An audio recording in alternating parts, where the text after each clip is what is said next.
Welcome to Ganapathi institute Kakinada YouTube channel. ఇప్పుడు వరకు ఎవరైనా ఈ యూట్యూబ్ ఛానల్ని సబ్స్క్రైబ్ చేసుకున్నట్లయితే వెంటనే సబ్స్క్రైబ్ చేసుకోండి. ఈ వీడియో క్లాస్ యందు సూపర్ 30 డైలీ కరెంట్ జీకేకి సంబంధించినంత వరకు ఒక 30 ప్రశ్నలకు సంబంధించినటువంటి ముఖ్యమైనటువంటి సమాచారాన్ని ఎగ్జామినేషన్ పాయింట్ ఆఫ్ వ్యూలో ముఖ్యంగా సబ్ ఇన్స్పెక్టర్ కానిస్టేబుల్ అభ్యర్థులకు ఉపయోగపడే విధంగా ఈ వీడియో క్లాసులందు చూద్దాం. సో అయితే గణపతి ఇన్స్టిట్యూట్లో ముఖ్యంగా మనకి జనవరి 31, 2021 ఎస్ఐ కానిస్టేబుల్ స్కాలర్షిప్ టెస్ట్ అనేది జరుగుతూ ఉంది. దీని యొక్క వివరాలు టెస్ట్ అనంతరం మీకు వివరించడం జరుగుతూ ఉంది. రేపే ఈ టెస్ట్ అనేది మీకు కండక్ట్ చేయడం అనేది జరుగుతుంది. లెవెల్ 2 విధానంలో ఒక స్కాలర్షిప్ టెస్ట్ అనేది 100 మార్కులకి మీకు పూర్తిగా ఫైనల్ ఎగ్జామ్ని తలపించే విధంగా ఒక ఎగ్జామ్ని రేపు నిర్వహించడం జరుగుతుంది.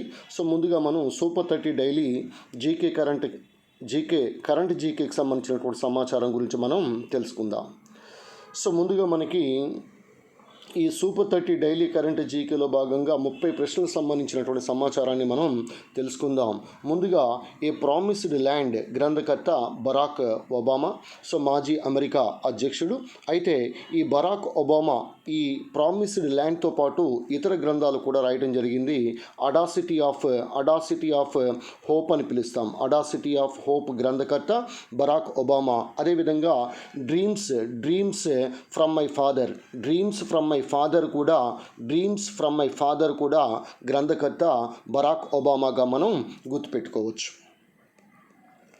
నెక్స్ట్ అదేవిధంగా పరమసిద్ధి. ఈ పరమసిద్ధి అనేది భారతదేశానికి సంబంధించినంత వరకు artificial intelligence super computer, right now fastest super computer in ఇండియాగా పిలువబడేది పరమసిద్ధిగా మనం గుర్తుపెట్టుకోవచ్చు. అయితే ఇక్కడ మనకి ఆర్టిఫిషియల్ ఇంటెలిజెన్స్ యొక్క పితామహుడు అని జాన్ మెకార్తీని పిలుస్తాం. ఆర్టిఫిషియల్ ఇంటెలిజెన్స్ పితామహుడు అని పిలుస్తాం. ఫాదర్ ఆఫ్ సూపర్ కంప్యూటర్ అని సైమోర్ క్రే అనేటువంటి వ్యక్తిని ఫాదర్ ఆఫ్ సూపర్ కంప్యూటర్స్ అని పిలుస్తాం. ఫాదర్ ఆఫ్ ఇండియన్ సూపర్ కంప్యూటర్స్గా పిలువబడే వ్యక్తి Vijay P Bhatkar. This is about Paramsiddhi, John McCarthy, Seymour Cray, Vijay P Bhatkar. దీంతోపాటు మనకి యూఏఈలోని అబుదాబిలో వరల్డ్స్ ఫస్ట్ ఆర్టిఫిషియల్ ఇంటెలిజెన్స్ యూనివర్సిటీని కూడా ఏర్పాటు చేయడాన్ని గమనించాలి. నెక్స్ట్ జమ్మూ కాశ్మీర్ తర్వాత కుంకుమ పువ్వును పండిస్తున్నటువంటి ప్రాంతం లేదంటే మనకి రాష్ట్రం జమ్మూ కాశ్మీర్ కేంద్రపాలిత ప్రాంతం అయితే, సో జమ్మూ కాశ్మీర్ తర్వాత కుంకుమ పువ్వును పండిస్తున్నటువంటి రాష్ట్రం సిక్కింగా మనం గుర్తుపెట్టుకోవచ్చు.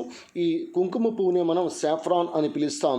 ఎండిన కీలాగ్రాలు డ్రైడ్ స్టిగ్మాస్ అని పిలుస్తాం. ఎండిన కీలాగ్రాల నుంచి కుంకుమ పువ్వు అనేది మనకి లభిస్తుంది. అత్యంత ఖరీదైనటువంటి సుగంధ ద్రవ్యము కుంకుమ పువ్వుగా మనం గుర్తుపెట్టుకోవచ్చు. నెక్స్ట్ అదేవిధంగా 100% సేంద్రియ వ్యవసాయ యూటీ, 100% ఆర్గానిక్ అగ్రికల్చర్, ఆర్గానిక్ రాష్ట్రం మనకి తెలిసిందే. ఫస్ట్ ఆర్గానిక్ స్టేట్ సిక్కిం అయితే ఇప్పుడు 100% సేంద్రీయ వ్యవసాయ యూటీగా లక్షద్వీప్ అనేది నిలవడాన్ని గమనించాలి. కాబట్టి అమాంగ్ యూటీస్ 8 కేంద్రపాలిత ప్రాంతాల్లో ఈ లక్షద్వీప్ అనేది 100% ఆర్గానిక్ యూటీగా ఉండటాన్ని గమనించాలి. సో అదేవిధంగా మనకి ఇటీవల కాలంలో కొన్ని మహిళా చట్టాలు రావడం అనేది గమనించాలి. రోష్ని చట్టం అనేది జమ్మూ కాశ్మీర్లో తీసుకురావడం జరిగింది. శక్తి చట్టం అనేది మహారాష్ట్రలో తీసుకురావడం జరిగింది. సో అదేవిధంగా మనకి దిశా చట్టం అనేది సో ఆంధ్రప్రదేశ్లో తీసుకురావడం కూడా మనకి తెలిసిందే. సో ఎందుకనగా ఢిల్లీలో మనకి ఈ నిర్భయ కేసు, జ్యోతి సింగ్ పాండే అనేటువంటి అమ్మాయి చనిపోవటం, రేప్ కారణంగా చనిపోవటం మనకి తెలిసిందే. 2012 డిసెంబర్ 16వ తారీఖున ఈ గ్యాంగ్ రేప్ జరగడం మనకి తెలిసిందే. సో తద్వారా మనకి నిర్భయ యాక్ట్ అనేది 2013లో రావటం కూడా మనం గుర్తుపెట్టుకోవచ్చు. నెక్స్ట్ అదేవిధంగా ఇంగువ సాగు చేపట్టిన రాష్ట్రం హిమాచల్ ప్రదేశ్. ఇంగువ అనగానే ఇంగ్లీష్లో అసఫోటిడా అని పిలుస్తాం. ఇంగువ అనేది ఒక రెజిన్ పదార్థంగా మనం గుర్తుపెట్టుకోవచ్చు. ఉదాహరణకి మీరు లక్క తీసుకున్నాం అనుకోండి, లక్క అనేది ఒక రెజిన్ పదార్థం, ఇంగువ అనేది ఒక రెజిన్ పదార్థంగా మనం గుర్తుపెట్టుకోవచ్చు. సో కావున ఇటీవల కాలంలో ఇంగువ సాగు, అసఫోటిడా సాగును కల్టివేషన్ చేపట్టినటువంటి రాష్ట్రం హిమాచల్ ప్రదేశ్గా మనం గుర్తుపెట్టుకోవచ్చు. అదేవిధంగా అబ్రహం అకార్డ్. ఈ అబ్రహం అకార్డ్ అనేది ముఖ్యంగా మనకి ఇజ్రాయిల్, అదేవిధంగా యుఏఈ, బహ్రెయిన్ ఈ 3 దేశాల మధ్య ఒక పీస్ అగ్రిమెంట్, ఒక శాంతి ఒప్పందంగా మనం గుర్తుపెట్టుకోవాలి. ఇటీవల కాలంలో అబ్రహం అకార్డ్ అనేటువంటి పదం మనకి తరచూ వినిపిస్తూ ఉంది. అదేవిధంగా మనకి ఈ స్నో లెపర్డ్ కన్జర్వేషన్ సెంటర్ అనేది ఉత్తరాఖండ్లో ఏర్పాటు చేయడం గమనించాలి. ఇటువంటి first snow leopard conservation centre ఉత్తరాఖండ్లో ఏర్పాటు చేయడాన్ని గమనించాలి. అయితే మనకి హిమాచల్ ప్రదేశ్ స్టేట్ యానిమల్ అనేది స్నో లెపర్డ్, మంచు చిరుత అని పిలుస్తాం. అలాగే మనకి ఈ హెమిస్ నేషనల్ పార్క్, లడాఖ్లో ఉన్నటువంటి హెమిస్ నేషనల్ పార్క్ ఏదైతే ఉందో ఈ హెమిస్ నేషనల్ పార్క్లో స్నో లెపర్డ్స్ని మనం చూడవచ్చు. నెక్స్ట్ అదేవిధంగా అస్సాం కీల్ బ్యాక్, ఇటీవల కనుగొనబడినటువంటి న్యూలీ డిస్కవర్డ్ స్నేక్ స్పీషీస్, అనగా ఇటీవల కనుగొనబడినటువంటి కొత్త రకము సర్పం జాతి అస్సాం కీల్ బ్యాక్ అని పిలుస్తాం. ఇది ఒక సర్పంగా గుర్తుపెట్టుకోవచ్చు. అలాగే భారతదేశంలో అతిపెద్ద సీతాకోకచిలుక, ఈ భారతదేశంలో అతిపెద్ద సీతాకోకచిలుక అనేది the female golden bird wing, the female golden bird wing అని పిలుస్తాం. ఉత్తరాఖండ్ రాష్ట్రంలో పితోర్ఘర్ అనేటువంటి ప్రాంతం వద్ద దీన్ని కనుగొనడం జరిగింది. భారతదేశంలో అతిపెద్ద సీతాకోకచిలుక గోల్డెన్ బర్డ్ వింగ్, లేకపోతే హిమాలయన్ గోల్డెన్ బర్డ్ వింగ్, లేదా the female Himalayan golden bird వింగ్గా పిలుస్తాం. ఉత్తరాఖండ్ పితోర్ఘర్లో దీన్ని గుర్తించడాన్ని గమనించాలి. సీతాకోకచిలుకల పార్క్ అనేది బన్నీర్ఘాట్ నేషనల్ పార్కులో సీతాకోకచిలుకల పార్కును మనం చూడవచ్చు. అదేవిధంగా తమిళనాడుకి సంబంధించి బ్లూ మెర్మాన్ అనేటువంటి తమిళనాడుకి సంబంధించి తమిళ్ యయోమెన్ అనేటువంటి సీతాకోకచిలుక ఉంది. బ్లూ మెర్మాన్ అనేది మహారాష్ట్ర యొక్క సీతాకోకచిలుక. తమిళ్ యయోమెన్ అనేది తమిళనాడు యొక్క సీతాకోకచిలుకగా మనం గుర్తుపెట్టుకోవచ్చు. నెక్స్ట్ అదేవిధంగా ఈ హోప్ అనేది యునైటెడ్ అరబ్ ఎమిరేట్స్ చేపట్టినటువంటి మార్స్ మిషన్, అంగారక గ్రహంపైకి పంపించినటువంటి మార్స్ మిషన్ పేరు హోప్గా మనం గుర్తుపెట్టుకోవచ్చు. అలాగే రణబీర్ సింగ్ కమిటీ అనేది నేర న్యాయ సంస్కరణలకు ఉద్దేశించినటువంటి కమిటీ. అలాగే దిహాంగ్ పట్కాయ్ అభయారణ్యం, దిహాంగ్ పట్కాయ్ వైల్డ్ లైఫ్ శాంక్చురీని, ఈ వైల్డ్ లైఫ్ శాంక్చురీని కాస్త నేషనల్ పార్క్గా ప్రమోట్ చేయబోతున్నట్లుగా అస్సాం ప్రభుత్వం, ముఖ్యంగా సర్బానంద్ సోనోవాల్ అస్సాం ముఖ్యమంత్రి ప్రకటించడాన్ని గమనించాలి. దిహాంగ్ పట్కాయ్ అభయారణ్యం వైల్డ్ లైఫ్ శాంక్చురీ అస్సాంగా గుర్తుపెట్టుకోవచ్చు. మరి అస్సాంకి సంబంధించినంత వరకు మనకి కాజిరంగా నేషనల్ పార్క్ ఉంది, మానస్ నేషనల్ పార్క్ ఉంది, దిబ్రూ సైఖోవా టైగర్ రిజర్వ్ ఉంది, దిబ్రూ సైఖోవా నేషనల్ పార్క్ అని పిలుస్తాం. నెమేరి నేషనల్ పార్క్ ఉంది. అలాగే వరంగ్ టైగర్ రిజర్వ్, వరంగ్ నేషనల్ పార్క్, దీన్నే మనం రాజీవ్ గాంధీ నేషనల్ పార్క్ అని పిలుస్తాం. అదేవిధంగా మనకి పాబిటోరా వైల్డ్ లైఫ్ శాంక్చురీ అనేది ఉంది. అదేవిధంగా మనకి దీపోర్ బీల్ బర్డ్ శాంక్చురీ కూడా మనం అస్సాం రాష్ట్రంలో చూడవచ్చు. అలాగే అస్సాంలో మాత్రమే కనిపించే ఒక తోకలేని కోతి హొలాక్ గిబ్బన్గా గుర్తుపెట్టుకోవచ్చు. హొలాక్ గిబ్బన్. నెక్స్ట్ నోయిడా ఎయిర్పోర్ట్ యొక్క లోగో మనకి తెలిసింది. ఇటీవల కాలంలో ఉత్తరప్రదేశ్లోని జవార్ ఎయిర్పోర్ట్, ఈ జవార్ ఎయిర్పోర్ట్ ఏదైతే ఉందో దీన్ని నోయిడా ఎయిర్పోర్ట్గా పేరు మార్చడం తెలిసింది. దీని యొక్క లోగో అనేది ఎగిరే సారస్ కొంగగా మనం గుర్తుపెట్టుకోవచ్చు. అత్యంత ఎత్తైనటువంటి పక్షి సారస్ కొంగ, ఇది కూడా మనకి తెలిసిందే. Next the battle of belonging గ్రంథకర్త Shashi Tharoor the battle of belonging అనేటువంటి ఈ గ్రంథాన్ని రాయటాన్ని గమనించాలి. ఈ శశి థరూర్ ఇటీవల కాలంలో మనకి చాలా గ్రంథాలు కూడా రాయడాన్ని మనం గమనించాలి. For example N era of darkness, ఈ గ్రంథకర్త ఎన్ ఎరా ఆఫ్ డార్క్నెస్ అనేది శశి థరూర్ రాసినటువంటి గ్రంథం. అదేవిధంగా why I am a Hindu అనేటువంటి గ్రంథకర్త కూడా Shashi Tharoor. The paradoxical prime minister, Narendra మోడీకి సంబంధించి ద పారాడాక్సికల్ ప్రైమ్ మినిస్టర్ గ్రంథకర్త శశి థరూర్. అదేవిధంగా మనకి the elephant, the tiger, the cell అనేటువంటి గ్రంథాన్ని రాసింది కూడా శశి థరూర్గా మనం గుర్తుపెట్టుకోవచ్చు. నెక్స్ట్ అదేవిధంగా కివీ పండు, ఇటీవల కాలంలో ఈ కివీ పండు ఏదైతే ఉందో ఇది అరుణాచల్ ప్రదేశ్లోని ముఖ్యంగా జైరో వ్యాలీలో దీని కల్టివేషన్ సాగు అనేది చేస్తూ ఉన్నారు. ఈ కివీ పండు అనేది ముఖ్యంగా ఆర్గానిక్ కల్టివేషన్ అరుణాచల్ ప్రదేశ్లో చేపట్టడాన్ని గమనించాలి. పుష్కలంగా మనకి జైరో వ్యాలీ అనేది కివీ పండ్లు పుష్కలంగా లభించడానికి అవకాశం ఉన్నటువంటి ప్రాంతంగా గుర్తుపెట్టుకోవాలి. జైరో వ్యాలీ అనేసరికి అరుణాచల్ ప్రదేశ్ గుర్తుపెట్టుకోవాలి, కివీ పండు అనేసరికి అరుణాచల్ ప్రదేశ్ గుర్తుపెట్టుకోవాలి. అలాగే ఇక్కడ ఒక అబ్రివేషన్ ఇవ్వడం జరిగింది, వైభవ్ అనగానే వైశ్విక్ భారతీయ వైజ్ఞానిక్. ఇటీవల 2022లో మోడీ వర్చువల్గా ఈ సదస్సును కూడా ప్రారంభించడాన్ని గమనించాలి. సో అదేవిధంగా ISA ఇంటర్నేషనల్ సోలార్ అలయన్స్ అని పిలుస్తాం. దీని ప్రధాన కార్యాలయము మనకి గురుగ్రామ్లో ఉండటాన్ని గమనించాలి. యాక్చువల్లీ ఇంటర్నేషనల్ సోలార్ అలయన్స్ని ముందు ప్యారిస్లో దీన్ని it was founded at Paris first. Right now head quarters of international solar alliance is Gurugram, అయితే హర్యానాలో ఉంది. మనకి ప్రస్తుతం డైరెక్టర్ జనరల్గా ISA డైరెక్టర్ జనరల్గా ఉపేంద్ర త్రిపాఠిని గుర్తుపెట్టుకోవచ్చు, Upendra Tripathi. Next coming to 20th one, Rajya Sabha deputy chairman Harivansh Narayan Singh. Janata Dal U పార్టీకి చెందినటువంటి వ్యక్తి, బీహార్కి చెందినటువంటి వ్యక్తిగా మనం గుర్తుపెట్టుకోవచ్చు Harivansh Narayan Singh. Right now he is the deputy chairman of Rajya Sabha. Next ఆసియాలో అతిపెద్ద solar power project as of now అయితే రేవా, కానీ భవిష్యత్తులో మనకి దీనికంటే కూడా బద్లా ఈ బద్లా ఏదైతే ఉందో ఈ బద్లా రాజస్థాన్. సో భవిష్యత్తులో ఇది రాబోతూ ఉంది. సో ప్రపంచంలోనే అతిపెద్ద సోలార్ పవర్ ప్రాజెక్ట్గా బద్లా రాజస్థాన్ గుర్తుపెట్టుకోవాలి. ప్రస్తుతం అయితే రేవా మధ్యప్రదేశ్ గుర్తుపెట్టుకోవచ్చు. ఇంకా అతిపెద్ద సోలార్ పవర్ ప్రాజెక్టులు ఫర్ ఎగ్జాంపుల్ కముతి తమిళనాడు, శక్తిస్థల్ కర్ణాటక, కముతి తమిళనాడుగా కూడా మనం గుర్తుపెట్టుకోవచ్చు. నెక్స్ట్ అదేవిధంగా NRTI నేషనల్ రైల్ ట్రాన్స్పోర్టేషన్ ఇన్స్టిట్యూట్గా గుర్తుపెట్టుకోవచ్చు. రైల్వే యూనివర్సిటీ ఇది వడోదరా లేకపోతే బరోడా బీహార్గా గుర్తుపెట్టుకోవచ్చు. నెక్స్ట్ పోలాండ్ అధ్యక్షుడు ఆండ్ర్జెజ్ డూడా. ఈ పోలాండ్ యొక్క రాజధాని వార్సా. మనకి తెలిసిందే వార్సా అనేది విస్తులా నది ఒడ్డున ఉంది.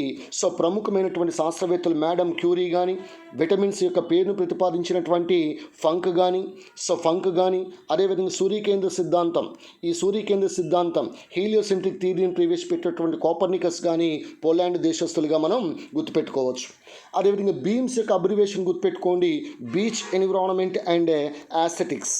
Abbreviation point of view important. అలాగే కపిల అనేటువంటి అబ్రివేషన్ గుర్తుపెట్టుకోండి, Kalam program for intellectual literacy and అవేర్నెస్గా గుర్తుపెట్టుకోవచ్చు. అలాగే భారతదేశ 42వ కమ్యూనికేషన్ శాటిలైట్ అనేది CMS-1. దీన్ని PSLV C-50 రాకెట్ ద్వారా ప్రయోగించడం మనకి తెలిసిందే. PSLV C-50 రాకెట్ ద్వారా ప్రయోగించారు. ఇది 52వ ఫ్లైట్గా మనం గుర్తుపెట్టుకోవచ్చు PSLV C-50లో భాగంగా. అయితే ఈ షార్ నుంచి ప్రయోగించినటువంటి 77వ ప్రయోగం ఈ CMS-01 యొక్క ఈ కమ్యూనికేషన్ శాటిలైట్ యొక్క జీవితకాలం 7 సంవత్సరాలుగా గుర్తుపెట్టుకోవచ్చు. నెక్స్ట్ అదేవిధంగా ఈ సూర్ సరోవర్ సరస్సు, దీన్నే మనం కీతం సరస్సు లేదా కీతం జీల్ సరస్సు అని పిలుస్తాం. ఇది ఉత్తరప్రదేశ్లో ఉండటాన్ని గమనించాలి. సూర్ సరోవర్ బర్డ్ శాంక్చురీ కూడా ఉత్తరప్రదేశ్, ముఖ్యంగా ఆగ్రాలో ఈ సరస్సుని గమనించవచ్చు. ఢిల్లీ ఆగ్రా హైవే మధ్యలో ఈ సరస్సును మనం గమనించవచ్చు, సూర్ సరోవర్ సరస్సు. అయితే ఇటీవల కాలంలో రామ్సార్ సైట్స్, సో ప్రస్తుతం అయితే మనకి 42 రామ్సార్ సైట్స్ అనేవి ఉన్నాయి. ఇందులో భాగంగా ఈ రామ్సార్ సైట్స్లో భాగంగా ఈ సూర్ సరోవర్ సరస్సు చేరడాన్ని గమనించాలి. అలాగే లోనార్ సరస్సు మహారాష్ట్ర, ఇది కూడా ఇటీవల కాలంలో రామ్సార్ సదస్సులోకి ఎక్కడాన్ని గమనించాలి. రామ్సార్ చిత్తడి నేలలు లేదా వెట్లాండ్స్లోకి ఈ 2 సరస్సులు కూడా ఎక్కడ మనకి తెలిసిందే. అయితే మనకి ఈ 42వ రామ్సార్ సైట్ అనేది సోకార్ వెట్లాండ్ కాంప్లెక్స్ ఇది లడాఖ్లో ఉంది. ఇక్కడ ముఖ్యమైనటువంటి విషయం ఏంటంటే ఈ సోకార్ వెట్లాండ్ కాంప్లెక్స్ లడాక్ ఇది 42వ రామ్సార్ సైట్గా రీసెంట్గా గుర్తింపబడింది. ఇక్కడ బ్లాక్ నెక్డ్ క్రేన్ కొంగ, black necked crane breeding centre కూడా ఇక్కడే ఉంది. సోకార్ వెట్లాండ్ కాంప్లెక్స్ లడాఖ్గా గుర్తుపెట్టుకోవాలి. So examination point of view very very important. Sur Sarovar సరస్సు ఆగ్రా ఉత్తరప్రదేశ్, లోనార్ సరస్సు మహారాష్ట్ర. ఇటీవల కాలంలో లోనార్ సరస్సు పింక్ రంగులోకి, గులాబీ రంగులోకి మారడం కూడా మనకు చూసాం. దీని గల కారణము బ్యాక్టీరియా. ఆ బ్యాక్టీరియా పేరేంటో మీరు కామెంట్ రూపంలో తెలియచేయండి. లోనార్ సరస్సు ఇది భారతదేశంలో ఏకైక అగ్నిపర్వత పేలుడు సంభవించడం వల్ల ఏర్పడినటువంటి సరస్సు, లేదంటే క్రేటర్ సరస్సు అని పిలుస్తాం. క్రేటర్ సరస్సు అగ్నిపర్వత పేలుడు వల్ల సంభవించినటువంటి సరస్సు లోనార్ సరస్సు, మహారాష్ట్ర. ఇటీవల కాలంలో నీరు పింక్ రంగులోకి మారడం గల కారణం ఒక బ్యాక్టీరియా. ఆ బ్యాక్టీరియా పేరేంటో మీరు కామెంట్ రూపంలో తెలియచేయండి. సో నెక్స్ట్ అదేవిధంగా మనకి అడాప్ట్ అండ్ యానిమల్ స్కీమ్ ఇది నందన్ కానన్ జూ ఒడిశాగా మనం గుర్తుపెట్టుకోవచ్చు. నందన్ కానన్ జూ ఒడిశాగా గుర్తుపెట్టుకోవచ్చు. ఒడిశాకు సంబంధించి సిమ్లీపాల్ నేషనల్ పార్క్ ఉంది, బేతరకణిక నేషనల్ పార్క్ ఉంది, చిలక లేకపోతే నలాబన్ బర్డ్ శాంక్చురీ ఉంది, చిలక లేదా నలాబన్ బర్డ్ శాంక్చురీ ఉంది, సత్కోషియా టైగర్ రిజర్వ్ ఉంది, అదేవిధంగా సునబేడా వైల్డ్ లైఫ్ శాంక్చురీ లేదా అభయారణ్యం ఉంది, గహిర్మాత వైల్డ్ లైఫ్ శాంక్చురీ కూడా మనం ఒడిశా రాష్ట్రంలో చూడవచ్చు. సో సిమ్లీపాల్, బేతరకణిక, చిలక లేదా Nalaban, Satkosia tiger reserve, Sunabeda, Gahirmatha, all these are in Odisha. Next last one project dolphin. ఇది 2020 ఆగస్టు 15 స్వాతంత్ర దినోత్సవం నాడు మోడీ ప్రసంగంలో మనం ఈ ప్రాజెక్ట్ డాల్ఫిన్ గురించి మనం వినడాన్ని గమనించాలి. అయితే ఈ డాల్ఫిన్ యొక్క కామన్ డాల్ఫిన్ యొక్క శాస్త్రీయనామం కనుక తీసుకున్నట్లయితే డెల్ఫినస్ డెల్ఫిస్ అని పిలుస్తాం. ఉదాహరణకు ఆంధ్రప్రదేశ్ రాష్ట్ర జలచరం అంటే డెల్ఫినస్ డెల్ఫిస్ చెప్పాలి. కానీ జాతీయ జలచర జంతువు నేషనల్ ఆక్వాటిక్ యానిమల్ అంటే ప్లాటనిస్టా గ్యాంజెటికా చెప్పాలి. గంగా నదిలో ఉన్నటువంటి డాల్ఫిన్ చెప్పాలి. దాన్ని స్థానికంగా మనం సుసు అని పిలుస్తాం. సుసు. ప్రస్తుతం ఇక్కడ మనకి డాల్ఫిన్లు ఉత్తరప్రదేశ్ రాష్ట్రంలో ఎక్కువగా ఉన్నాయి. ఆ తర్వాత అస్సాం రాష్ట్రంలో డాల్ఫిన్స్ అనేవి ఎక్కువగా ఉన్నాయి. విక్రమ్శిల డాల్ఫిన్ శాంక్చురీ అనేది మనకి బీహార్లో చూడవచ్చు. ప్రపంచ డాల్ఫిన్ డే అనేది ఏప్రిల్ 14గా మనం చెప్తాం. అయితే national Ganga river dolphin day అయితే మటుకు ఇది అక్టోబర్ 5గా మనం గుర్తుపెట్టుకోవచ్చు. గౌహతి నగర జంతువు కూడా డాల్ఫిన్ మనం చెప్తాం. గౌహతి నగర జంతువు కూడా డాల్ఫిన్గా మనం చెప్పుకుంటాం. డాల్ఫిన్లో మనకి ఈకోలొకేషన్ అనే ప్రక్రియ ఉంటుంది. ఈ అల్ట్రాసోనిక్ సౌండ్స్ని ఉత్పత్తి చేసేవి తిరిగి పరావర్తనం చెందటం వల్ల, ఎందుకంటే కళ్ళు అనేవి సరిగా కనిపించవు, కావున ఇక్కడ బ్లైండ్ కాబట్టి ఈ ఈకోలొకేషన్ అనే విధానం మనం డాల్ఫిన్లో చూడవచ్చు. అదేవిధంగా మనకి గబ్బిలంలో కూడా బ్యాట్లో కూడా మనం చూడవచ్చు. ఏమైనప్పటికీ డాల్ఫిన్ సంరక్షణకు సంబంధించినంత వరకు మనకి నేషనల్ గంగా క్లీన్ మిషన్ చేపట్టడం జరిగింది. నమామి గంగే చేపట్టడం జరిగింది. ఎన్ని చేపట్టినప్పటికీ కూడా వీటి యొక్క సంఖ్య రాను తగ్గిపోవడం కూడా చూస్తానే ఉన్న మానవుని తర్వాత అత్యంత తెలివైన క్షీరడం డాల్ఫిన్గా మనం చెప్పుకుంటాం. ఇవి జనరల్గా మనకి సూపర్ 30 డైలీ కరెంట్ జీకేలో భాగంగా ఈ కరెంట్ అఫైర్స్లో భాగంగా కరెంట్ జీకేను మీకు ఈ విధంగా అందించడం జరుగుతుంది. జస్ట్ 10 నిమిషాల్లో మీరు అనంతమైనటువంటి సమాచారాన్ని తెలుసుకుంటారు. అదే క్లాస్ చెప్తే ఉదయం నుంచి మధ్యాహ్నం వరకు మీకు ఈ సమయం అంతా తీసుకుని సమాచారం మీకు లభించదు. కేవలం 10 నిమిషాల్లో మీరు ఈ విధంగా అనేకమైనటువంటి అంశాలను తెలుసుకోవడానికి ఆస్కారం అనేది ఉంటుంది. నౌ కమింగ్ టు ఇక్కడ మనకి AP SI and constable scholarship test జనవరి 31, 2021 ఏపీలోని 13 జిల్లాల విద్యార్థి స్కాలర్షిప్ టెస్ట్కి హాజరు కావచ్చు. రేపే ఈ ఎగ్జామ్ అనేది జరుగుతుంది. పరీక్షా సమయం 2:30 గంటలు, ఉదయం 9 గంటల నుంచి 11:30 గంటల వరకు ఉంటుంది. అలాగే బహుమతులు కూడా ఉన్నాయి. వెంటనే ఫోన్ ద్వారా మీ పేరును రిజిస్టర్ చేసుకోండి. లేదా రేపు ఉదయం ఎవరైతే 9 గంటల లోపు వచ్చి మీ నేమ్ నోట్ చేసుకుంటారో అటువంటి వారిని మాత్రమే ఎగ్జామ్కి అలో చేయబడుతుంది. 9 గంటల తర్వాత 1 నిమిషం 1 మినిట్ లేట్ అయినా సరే ఎగ్జామ్ని ఎవ్వరిని కూడా అనుమతించబడరు. ఆ పేపర్ చూసిన తర్వాత గణపతి ఇన్స్టిట్యూట్ యొక్క స్టాండర్డ్స్ ఏంటో, గణపతి ఇన్స్టిట్యూట్ యొక్క స్టామినా ఏంటో మీరే చూస్తారు. Meet you tomorrow with more current affairs and general studies classes. This is yours Ganapathi sir from Ganapathi institute, Kakinada, Andhra Pradesh. Thank you.